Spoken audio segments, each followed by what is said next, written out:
the cascades within the scenic area also worth visiting. Bifeng Gorge's best features are its falling waters and lush forests, and walking along the trails, you might just find yourself very quickly losing track of time.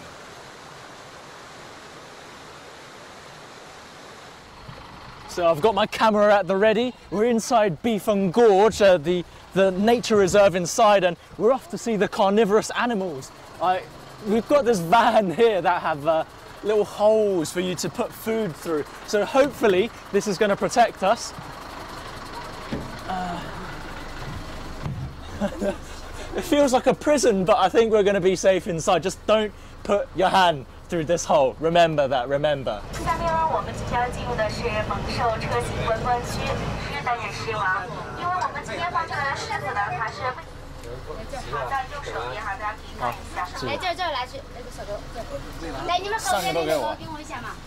Do you know, we've not had lunch yet, so this is looking very tasty to me. Oh, no, we'll save it for the lions now.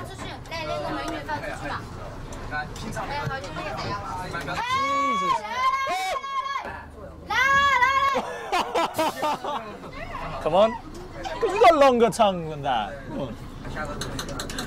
Oh, that was incredible. You guys have to do this when you come here. It was exhilarating to feed the tigers and moon bears, and sitting there in the car, you're so close to them that you'll even feel the mud from their paws getting spattered onto your face. Just remember not to wave their food around and agitate them, as they can push your van over and try to get more than just a snack on a skewer. Gruesome endings aside, the next part of the zoo gives visitors the best opportunity to get up close and personal with its animals. So we've arrived at the birds garden of Bifeng Gorge. Let's go inside. Essentially a huge aviary enclosed by a mesh ceiling. It's a paradise for bird lovers and a great place for people of all ages to come. While I'm no expert, my limited knowledge of avian kind tells me there were cranes, cormorants, pelicans, herons and swans, to name but a few.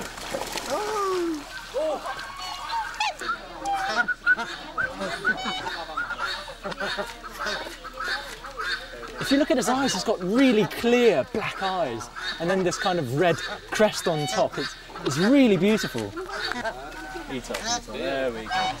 Feeding the birds is a great way to interact with them, and best of all, I got to do it without the nagging fear of losing a finger to ferocious carnivores.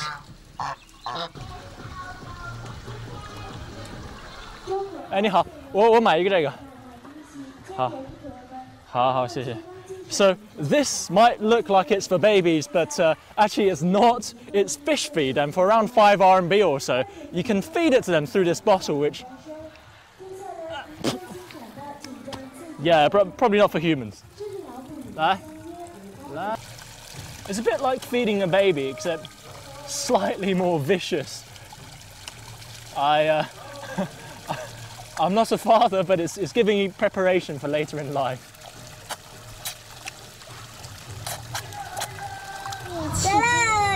走了，看熊猫去了。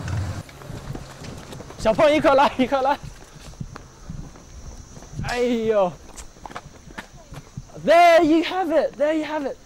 He's looking just like a panda, lazily walking about. Okay, maybe I did get a bit overexcited, but this is one of the best places to see pandas in China. Ya'an's climate and its abundant bamboo forests make for a perfect panda habitat. In fact, the giant panda was actually discovered in Ya'an almost 140 years ago by a French missionary named Armand David. With over 150 giant pandas, including those moved from Wolong, Bifeng Gorge has one of the largest numbers of pandas in captivity in the world. There's even a research institute here to study breeding, and if you're lucky, you might just get to see newborn pandas.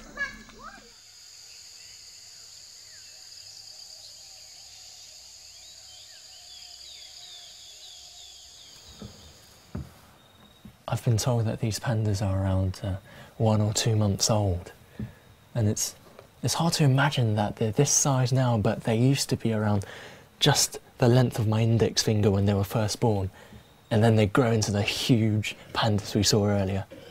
That's some pretty fast growth.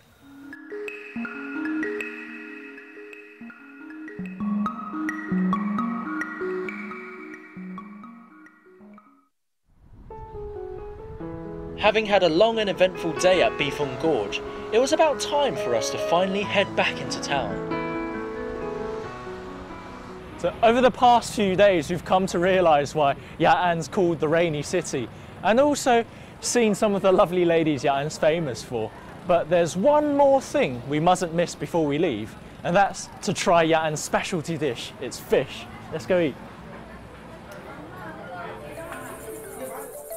This particular kind of fish can only be found in the Zhougong River, a branch of the Qingyi River that flows through Ya'an. With its tender and delicate meat, this is Ya'an's signature dish, and mine is coming to me in the form of a fish stew.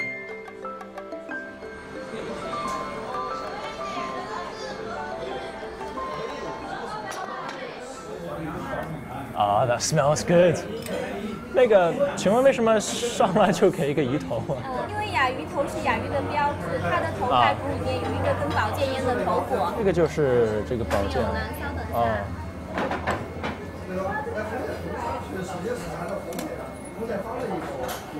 哦，哇哦！好，这就是从雅鱼头上取出来的宝剑。好。没有天然的，没有经过人打做的。哎，好，好，谢谢。This is the symbol of Ya'an fish. It really does look like a sword, doesn't it? But I'm too hungry, so I'm going to have to dig in. Cheers, guys. Oh, that is good stuff.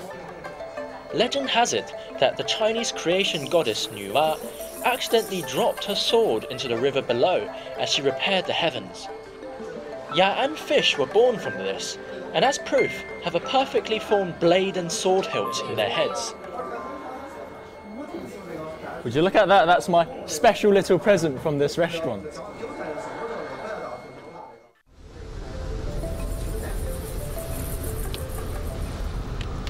So we've got the Ya'an rain pouring outside, and we're now on our way to Shangri ancient town, which is around a 40-minute drive from Ya'an, and was an important hub on the old tea and horse trail.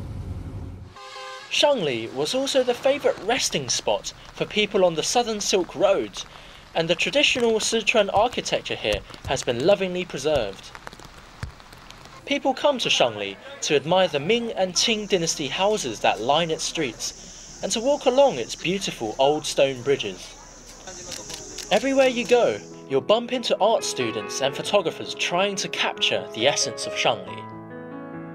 Locals also come here to relax and socialise over a pot of tea by the riverside. There's a whole plethora of traditional houses turned hostels here that offer guests a taste of what life was like back in the days. And we're going to check out one of the biggest of these old establishments. Shangri had 5 powerful families, and the Han family were the wealthiest. This was their home, built during the Qing dynasty around 300 years ago, and it has 9 courtyards. Even until today, there are around 100 people living here, 22 families, all of whom are descendants of the Han family.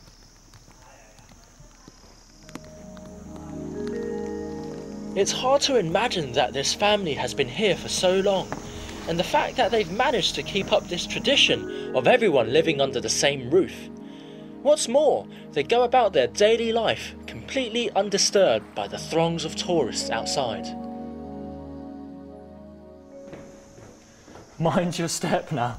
This huge doorstep, this huge door frame actually represented the level that the Han family had achieved in the imperial court, and also served to deter ordinary folk from coming in.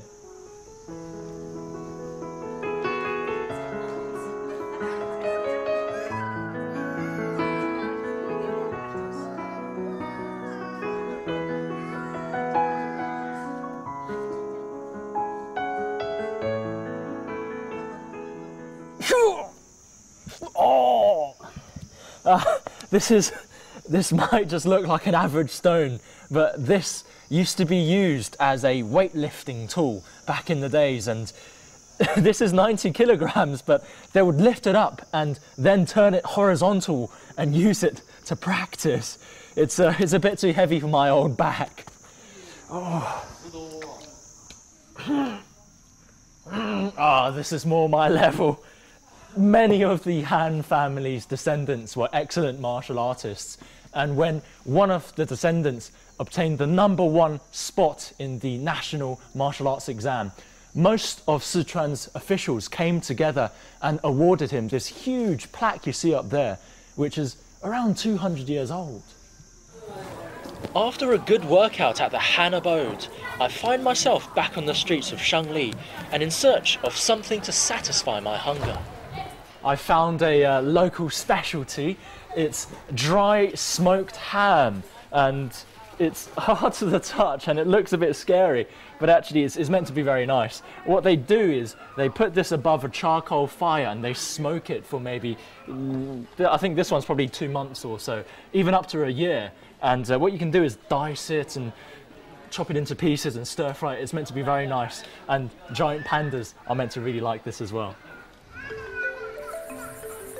Here in Shangri, you can't not pass by the rows of aunties and their steaming pots without wondering what's inside. There's a huge variety of local delicacies on offer here, and I highly recommend giving them all a try.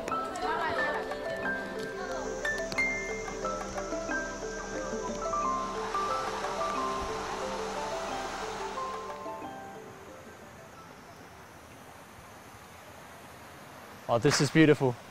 You've got this quaint little bridge with grasses draped over it and the misty mountains in the background.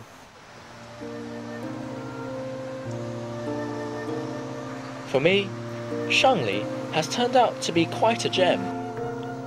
If you come here, why not stay a while? And like you would with tea, savour its aroma, let it sink in, and have a taste of what life in Shangri is really like.